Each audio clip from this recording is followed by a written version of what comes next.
দর্শক আসসালামু আলাইকুম। কানাডা থেকে সাকিব স্বাগত জানাচ্ছি।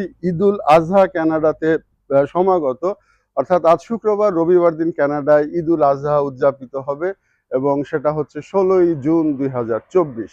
এবছর ঈদুল আজহাকে কেন্দ্র করে কানাডায় ব্যাপক প্রস্তুতি গ্রহণ করেছে মুসলমানরা, অর্থাৎ সেই কোরবানি করার পাশাপাশি নামাজে যাওয়া, এই সমস্ত বিষয় নিয়ে একটু ছোট্ট একটি ভিডিও, যে সেটা হচ্ছে যে রবিবার দিন অধিকাংশ জায়গাতে এবার বাইরে নামাজ হবে, কারণ যেহেতু সামার বিভিন্ন পার্কে, বিভিন্ন কনভেনশন সেন্টারে হবে, মসজিদেও কম বেশি হবে।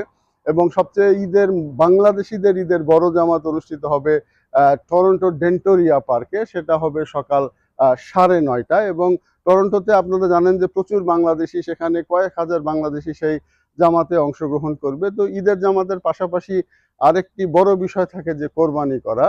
তো এখানে আসলে ওইভাবে প্রচলিত অর্থে কোনো গরুর হাট নেই কানাডাতে। তো মানুষ কোরবানিটা কিভাবে করে না, নিজের বাসার সামনেও এসে কোরবানি করতে পারে না, গরু নিয়ে আসে।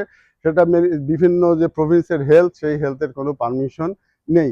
তো সেক্ষেত্রে কি করে, সেক্ষেত্রে যেটা করে সেটা হচ্ছে যে দোকানগুলি যেগুলি রয়েছে সেই দোকানগুলিতে তারা কোরবানি দেয় এবং দোকানগুলিতে তারা তাদের কোরবানির জন্য তারা আগে থেকে নাম দিয়ে আসে এবং সেখান থেকে তারা হয়তো ১ দিন বা ২ দিন বা ৩ দিন পরে কিন্তু তারা সেই কোরবানির মাংসগুলি পায় এবং এগুলি ওয়েট অনুযায়ী, অর্থাৎ কত কেজি হলো সেই অনুযায়ী, অর্থাৎ ওরা ছোট ছোট প্যাকেট করে দেয়। তো এই হচ্ছে একটি।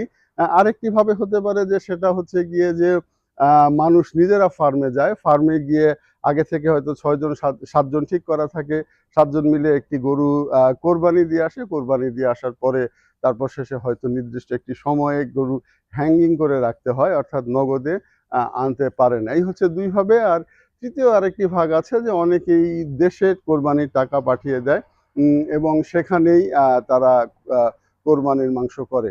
আর যে একটি প্রচলিত নিয়ম আছে যে সেটা হচ্ছে যে মাংস বিলানো, বন্ধু-বান্ধব, আত্মীয়-স্বজন যাদের থাকে তারা তাদের কাছে মাংস বিলায় ঠিকই, কিন্তু কথা হচ্ছে গিয়ে যে গরিব যেহেতু পাওয়া যায় না, সেহেতু হয়তো অনেকেই এই কাজটা করে, যে সেটা হচ্ছে তার কোরবানির যদি $৩০০ যদি খরচ হয়, তার মধ্যে সে $১০০ ওই মাংসটা আবার কিনে রেখে তারপরে গরিবের টাকাটা তারা কোনো না কোনোভাবে বিলিয়ে দেয়।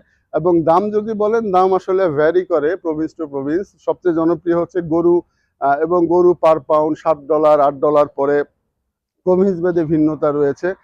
এবং একটি গরুর সাইজও কিন্তু এদেশে অনেক বড় হয়। সবই ফার্মের গরু। আর অন্যদিকে যদি কেউ ল্যাম্ব কোরবানি করতে চায় তাহলে সেটা প্রায় $১১-১২ প্রভিন্স ভেদে পড়ে যায়। তো এই হচ্ছে অবস্থা, যে হাটে গরুর দামাদামি নেই, গরু কেনার কোনো তাড়া নেই, অর্থাৎ সবারই ইতিমধ্যে নাম দেওয়া হয়ে গিয়েছে। যারা ফার্মে গিয়ে কোরবানি দিবে, ঈদের দিন গেলেই হয় না, আগে থেকে ঠিক করে রাখা লাগে। এগুলো সব ঠিক করা রয়েছে, এখন শুধু সময় গণনার পালা। আজ শুক্রবার, আমি সকালে কানাডাতে ভিডিও ধারণ করছি এবং আগামী রবিবার এমন সময় হয়তো মানুষের ঈদের নামাজ শেষ হয়ে যাবে। তো এই হচ্ছে কোরবানি নিয়ে একটি সংক্ষিপ্ত ভিডিও। আশা করি ভালো লেগেছে। যদি চ্যানেলটি ভালো লাগে তাহলে অবশ্যই সাবস্ক্রাইব করবেন। আগামীতে নতুন কোনো বিষয় নিয়ে দেখা হবে। সে পর্যন্ত ভালো থাকবেন। আসসালামু আলাইকুম।